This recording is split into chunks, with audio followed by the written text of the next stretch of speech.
Ready, Al? Hi, folks. You don't know me, I'm Rob Stanley. I'm the town supervisor. I want to welcome you to the first public hearing for the local flood analysis for Shandaken and Allaben hamlets. We've done this previously for the hamlets of Phoenicia and Mount Tremper. And so far, we're working towards feasibility studies to see what we can do to accomplish from the ideas that were found to be cost beneficial for the hamlets of Phoenicia and Mount Tremper. We were able to take our LFA from Mount Tremper and talk to DOT because the Mount Tremper Route 28 bridge is soon to be replaced.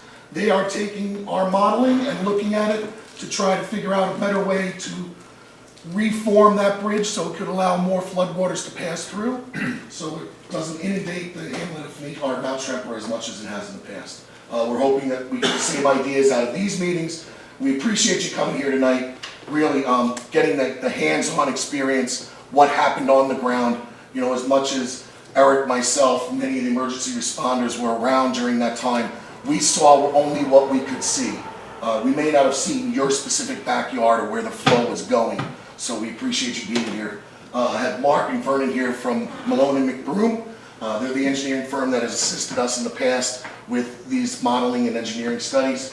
So we're hoping, again, to get a finalized product by the fall of next year, I believe, is our deadline, somewhere in there, and start moving towards some kind of implementation for the hamlets to see what we can do to protect homes and property and lives. So with that, I'd like to turn it over to Mark Carabetta from MMI. All right, thanks. I'm just going to put down this first row of lights so you can see the screen. You can do that? All right. And there's, anyone who didn't see, there's handouts here, and also just to encourage you to come up and take the handouts, there's a bowl of chocolate. And, so we're here to talk about the local flood analysis for Shandaken and Allaben. As Rob said, we've previously done a similar project in Phoenicia and Mount Tremper. And what I want to do just to start is kind of explain the process that we'll go through. And you know, we're just getting started here. We don't know a lot about the study area. And over the next few months, we'll be learning a lot about this area, doing hydraulic modeling. And the main reason we asked you here tonight, in addition to just hearing an explanation of the flood analysis, is to hear from you about past flooding problems and exactly where we saw flooding, what kind of flood depths, where damages occurred. We've got some large-scale maps to spread out on the tables. We'll get to that as quickly as we can, but spend maybe 20 minutes just going through this to give you some background. So here's what we have on tap for tonight, just introductions. I'm Mark Carabetta, and with me is Vernon Bevan from Malone and McBroom. And we'll get to know you once we gather around the maps. I'm going to explain what this LFA, or local flood analysis process, consists of. We'll talk about the schedule. This is the first public meeting. There'll be others. We'll talk about the extent of the study area, what streams are involved. We'll talk a little bit about hydraulic modeling and how we approach these projects to assess them using hydraulic modeling. And then I have the red star there because it's really the most important part of the purpose of tonight's meeting, which is to collect information about the flooding and the flood damages. It really is critical for getting our modeling right to have input from people who are here and experience the flooding. So a little bit about us. Our company is Malone and McBroom. We were founded in 1984.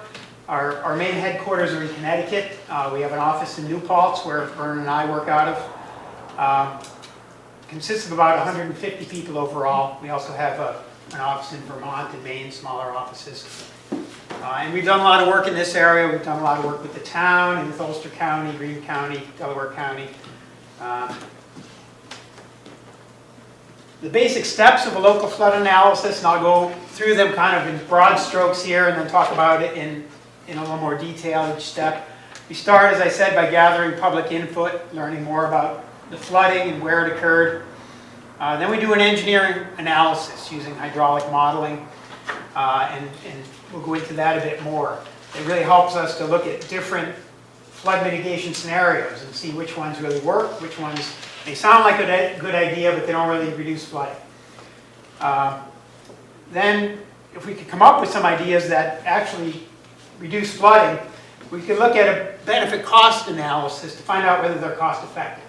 You know, maybe we have a scenario that costs $1 million to build, and in the end it'll prevent about $100,000 worth of flooding, and that may not be worth pursuing. We like to have something that is cost effective. And we look at that over time. And then if we are able to identify some projects that we want to go forward with to reduce flooding, we could look at funding sources to help pay for those. And what we end up with in the end is a local flood analysis report and plan that the town and the community could use to reduce flooding, reduce flood damages going forward. Something they could keep on their shelf. Maybe some projects could be put in place right away, and others down the road when the funding's available. So the public meeting schedule, this is the first meeting here tonight, and as I said, the main purpose here is to gather information about flooding and flood damages, and that's here tonight. Then, in the springtime, after we go away, we'll do some analysis. We'll walk the stream, we'll look at ideas, we'll do some hydraulic modeling, and we'll come back in the spring and we'll share some of those ideas with you, get some feedback, and continue to work. And then we'll have a final public meeting in the fall to present our final report and findings. So that's the schedule. We'll put exact dates on those as they get closer and make sure people get invited in advance. Now, our firm's not working alone on this. We have a committee here, an advisory committee, and I don't know if Era or Rob want to say a little bit more about the safari and how it came to be and who its members are. The Shandaken area. Yeah, I'll talk about it. So Safari is actually the Shandaken Area Flood Assessment and Remediation Initiative. It came out of two floods that we endured back in 2010. I think it was October and December of 2010.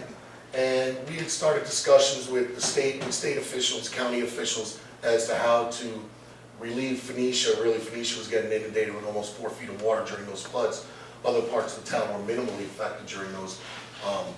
But kind of started us on this path to really looking at our flood mapping, and now to the point where myself, Eric, Warren Tutt, our zoning officer, Don Brewer, our planning board chair, Aaron Bennett, Brent Goach, who's here from the Ashoka Watershed from Cornell Cooperative, we're all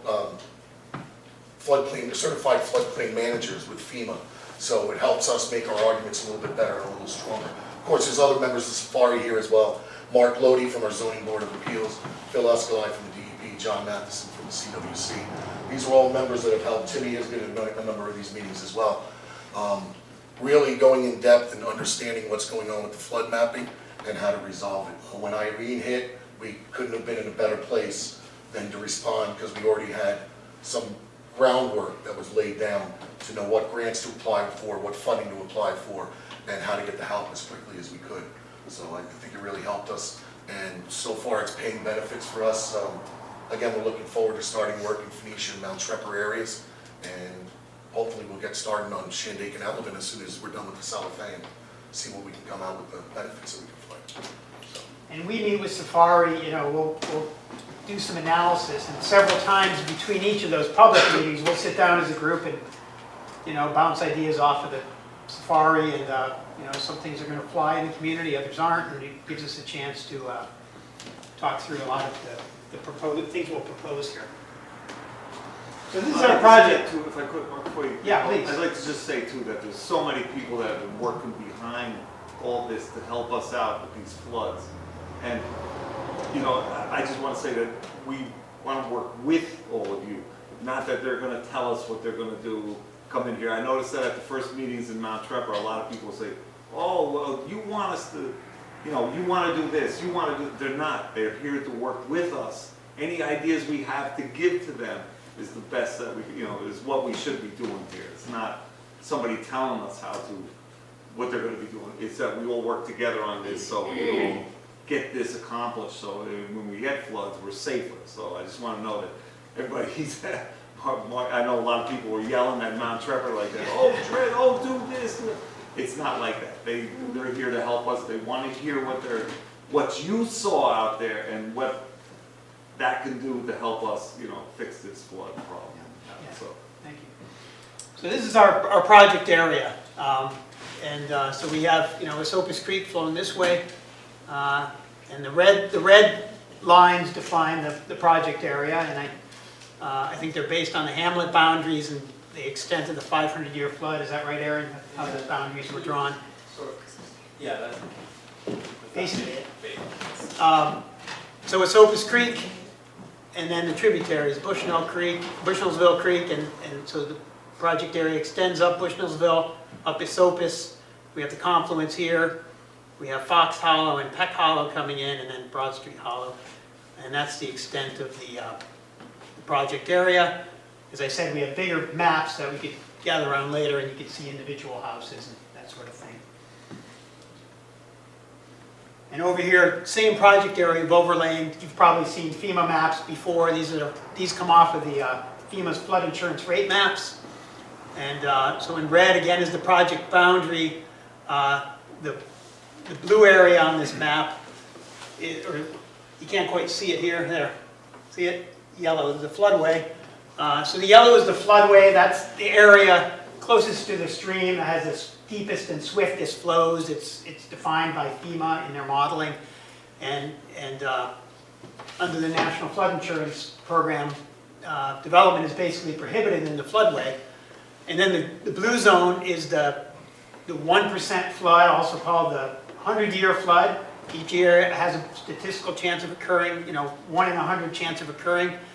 And that area is the special flood hazard area. That's the area where if you had a mortgage and you were purchasing a home within that area, you'd be required to purchase flood insurance. And also you'd be required, if you were building a new home, you'd be required to elevate your first floor elevation 2 feet above the elevation of that flood. And your first floor is your first occupied floor, so it could be your basement. And then also the 0.2% flood, that's the 500-year flood, that's shown in red here. And those will come into play as we go along, because those have important implications for flooding. Now this is an example from one of the gauges, the USGS gauges, which measure stream flow. And each year they measure the peak flow that occurred during that year. And we've put on here some of the larger floods. Basically, it was a 10-year flood or bigger at the Allaben gauge, which is located just upstream of Peck Hollow, or on Esopus Creek, just upstream of where Peck Hollow comes in. So you can see some of the bigger floods here. 1951, about 2,000 cubic feet per second. So that's the amount of water, that's the volume of water going past the gauge. You see big floods in 1980, 87, 96, 2005, and then you see here is Tropical Storm Irene, which is the biggest during that period of record. And we find, this is true throughout the Catskills, most of the floods, not all of them, occur either as rain on snow events, often through the winter or early spring where you have a lot of snow on the ground and then you get a lot of rain on top of that, or as late summer or fall hurricanes. You see most of these are August, April, February, or January. They're winter, spring, or late summer, fall. And this is that same information that we were just looking at, but it's on a graph here. So these are the years at that Allaben gauge going across the bottom, and the magnitude of the flood here. And on here we have the FEMA, predicted recurrence interval. So a 10-year flood is about that magnitude. You can see we have a whole bunch of smaller floods throughout the years that are less than a 10-year flood. We have several in here that are bigger than a 10-year but smaller than a 50-year flood. And those are some of the ones you saw on the previous table. We had the one in 1951. And then there's a period where there's no gauge information. And this is the problem when you go back in time. There's not always a continuous record. But starting in about 1964, we have a pretty good record of flooding. And you can see how big Irene was compared to the other previous floods. Close to the 100-year at the Allaben gauge, not quite the 100-year, 29,300 CFS. And we have other gauges. This is the one that's right in the project area, but there's other gauges that we could work with further downstream that tell us something. For example, on this, we know there were a couple floods in this period, that were up around this magnitude, although they're not on this gauge. So this helps us to understand flooding, how frequently floods have occurred, and how big they were. I'm going to turn things over to Vernon here for a little bit on the hydraulic modeling. I'm just pushing it there. Yeah. All right, so I'm going to talk to you a little bit about hydraulic modeling. Forms a substantial part of the LFA, and we use a hydraulic model called HECRAS, which is developed by the U.S. Army Corps of Engineers. And we have hydraulic models that are developed by FEMA, but we have some new bridges that were recently installed.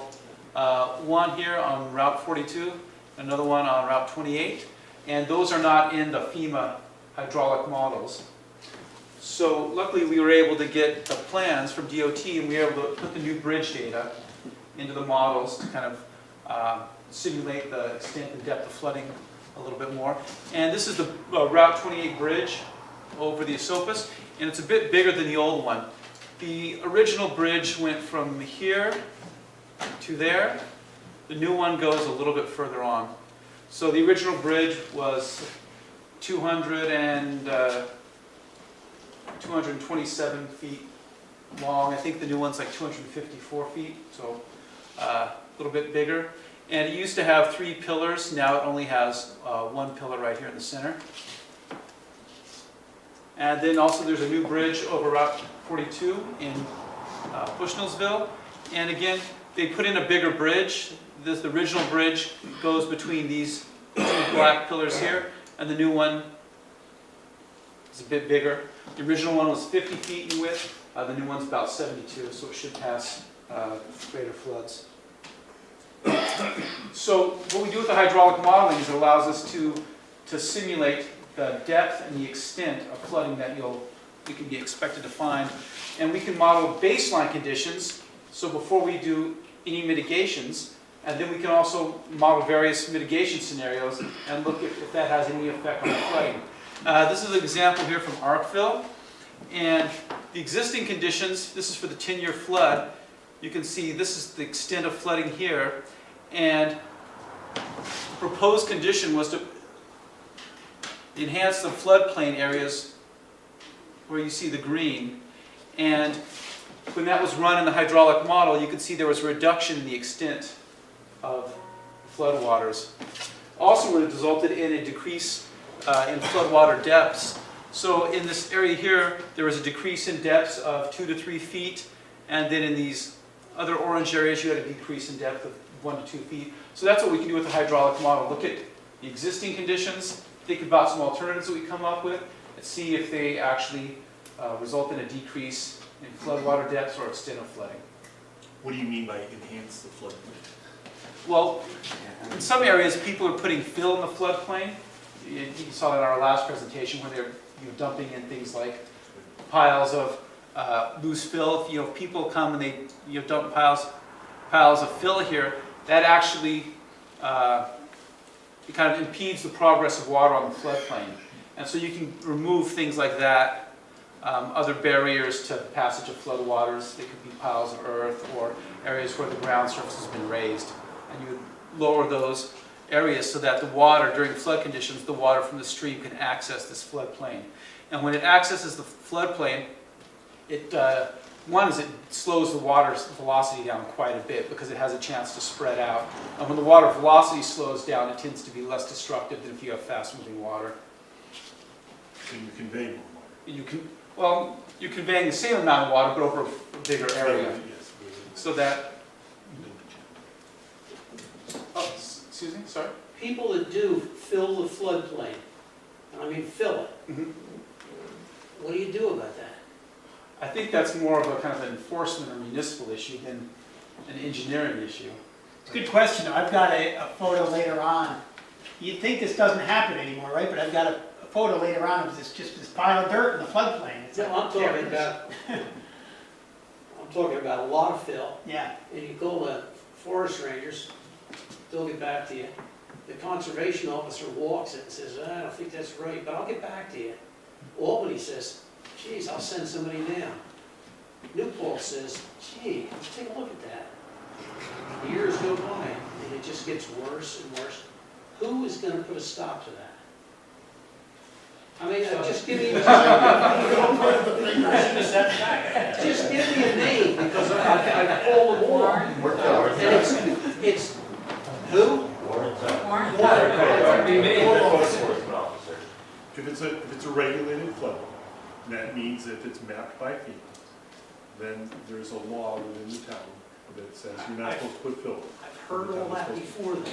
I mean, for the state, for Albany, for Newport, it just goes on, and it's like Trump got elected.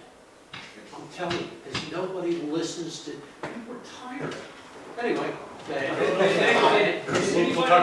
We'll continue to have this conversation. Yeah, no, you're raising. So, the natural fill that's coming down in the flood waters, down the creek, now, up on 42 there, the creek now is maybe 15 feet wide, where years ago, I mean, I've lived here a long time, it was like 40 feet wide, 30 feet wide, and it's now about the gravel and the bank run is about 4 foot higher. Is that considered the same as you're talking about here? No, No. in this situation, this is actually people depositing material here, as To opposed to. protect their property. No, sometimes they just deposit material there for reasons we're not really sure. He's got a picture, later on of like somebody just dumping piles of dirt in the floodplain. So that's a human process as opposed to kind of a natural process that occurs within the channel. But that'll make more sense in just a second when you see the other photo, what we're talking about. So in terms of, we're able to use the hydraulic modeling, and the nice thing about it is we could test out these different scenarios. If we think, well, maybe this bridge is too small and it's contributing to flooding, we can go into the model, we can take the bridge right out of the model and say, does this reduce flooding upstream of the bridge? Is the bridge acting as a hydraulic constriction? Or if we think a floodplain has been filled historically over time, maybe gradually, maybe all at once, we could lower that floodplain and see if that reduces flooding. These are examples of the types of thing we could do with hydraulic modeling, and it's not that difficult to test out an idea and see how well it works. So these are some examples of flood mitigation strategies that we've tried out in other places, in other local flood analyses in other towns. Bridges. One of the first things we do once we gather information from all of you is say, well, there's flooding upstream of this bridge, and as I said, let's remove the bridge from the model and see if that helps. If it does, do we need a bigger bridge? Do we need a retrofit of the bridge, maybe some culverts on the approach leading up to the bridge, or maybe replacement with a bigger bridge, or maybe that bridge not needed. Maybe it's an old abandoned railroad bridge or some bridge that's no longer needed. We could just get rid of the thing.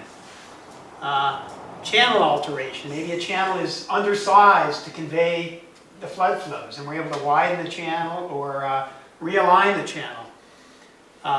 We talked about floodplains. Can we enhance the floodplain or reclaim floodplain that used to exist and has now been filled? Will that help with flooding? Usually that helps if there's an area of the river where the floodplain's been filled in, and then you've got a settled area right there next to it. By enhancing that floodplain, you could reduce the flooding over here, sort of like those example slides from Arkville. And then sediment. Do we have big accumulations of sediment in the channel? Is there some sort of sediment management regime that would help reduce flooding? We could look at that in the modeling. And then individual structures. Are there homes in the floodplain that there's nothing that could be done structurally in the river that's going to reduce flooding? What kind of options are available, whether it's a home or a business? Could they be elevated? Could they be flood-proofed?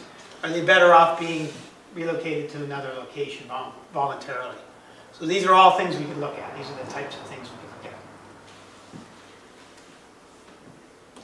And I mentioned the benefit cost analysis, and I won't walk you through all these bubbles, but the basic idea of the benefit cost analysis, just to put it very simply, we look at the benefits from some flood reduction idea, replacing a bridge, creating a floodplain, And then, so the benefits, what are the flood reduction benefits? Over 50 years, for all the floods we're going to receive over the next 50 years, what will be the reduction in damages to these homes that are getting flooded? Those are benefits. And then what's the cost? What's the cost of building that enhanced floodplain or replacing that bridge? So we come up with a benefit cost ratio. And if you have a $10,000 cost and it's $1 million worth of benefit, then you've got a very positive benefit cost ratio, and funders are likely to look favorably on that project. The other way around, if you've got a very expensive project that doesn't have much benefit, it's not likely to go forward. So we're able to compare different flood mitigation strategies, kind of prioritize them, see which ones work best, and which ones don't work so well. And that's kind of benefit cost analysis in a nutshell. Of course, flooding, in addition to doing damage to homes, damage to businesses, washing out a bridge or a road, it also has water quality impacts, and we are in the DEP watershed, which is a water supply for New York City. And when there's a flood, it mobilizes sediments, it mobilizes pollutants, people's propane tanks get washed downstream, or parking lots get flooded, septic tanks get inundated, so that's another goal of reducing flooding. So a few examples, and Rob mentioned this in the introduction, just some examples of other recent flood analyses that we've done. And I don't want to spend too long on this because we want to get into the Shandaken Allaben area, but in Phoenicia we looked at 8 different flood mitigation scenarios, looking at bridge replacement, looking at floodplain enhancement in different combinations. We evaluated dredging. We ended up looking at 3 scenarios that advanced to a benefit cost analysis, and that report is available with some recommendations and included floodplain enhancement through the hamlet there in combination with the replacement of the Bridge Street Bridge, which acts as a constriction. And then we looked at individual property protection measures. And then further downstream in Mount Tremper, we looked at a number of different scenarios. We looked at 6 that were advanced to the benefit cost analysis. We looked at floodplain enhancement there. We looked at removal of the truss bridge there, the Mount Pleasant Bridge, which is acting as a constriction in the channel and debris hangs up on it. And then recent conversations with the New York City DOT, they are looking at the replacement of the Route 28 bridge there in Mount Tremper, which was recommended in our flood analysis. So these are the types of things we hope to be able to identify here. Just looking at some other places outside of Shandaken, we did an LFA in Prattsville, and now the Route 23 bridge is being replaced there. That was one of the recommendations in our LFA.